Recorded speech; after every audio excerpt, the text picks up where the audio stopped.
I can think of 2 times that God got angry at Moses. The second time is when God tells Moses to speak to a rock for it to have water flowing out of it, and Moses hits the rock instead. But the first time is when God is at the burning bush calling Moses to go back to Egypt and get his family, get the Israelites out of Egypt, out of slavery, to the promised land. And Moses refuses for a long time, and then eventually brings up his slowness of speech, his stutter, some sort of like verbal disability, and says, send somebody else. And God gets angry. And that also reminds me of the time where Jesus is walking on water and Peter goes out to follow him, and then Peter looks at the waves and begins to sink, and Jesus pulls him up and says, you have little faith.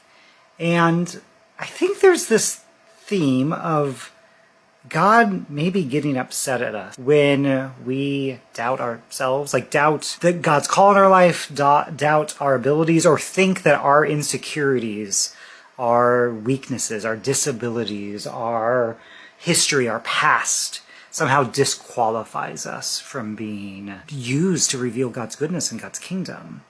And I think God gets upset because there's this clear message, this clear pattern in Scripture of this really high view of humanity. We're called the images of God. We're called a little lower than the gods, or a little lower than the angels in the Psalms. We're called like stars in the heaven. And I think God might get upset at us when we say, no, we're not. No, we're not that good. Don't use us. Don't trust us. I've got a problem. I've got a disability. I've got a stutter. I've got a past. Whatever.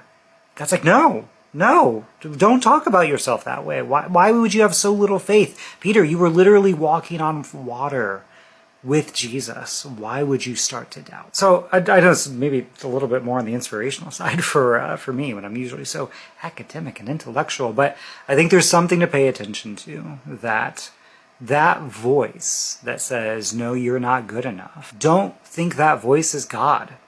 Remember that the word Satan, it means the accuser. And if you hear a voice that's constantly accusing you and belittling you and telling you you aren't good enough, I don't think our first instinct should be, oh, that's God's voice. I think God's voice, if it's upset at us, it's upset because we don't think highly enough of ourselves.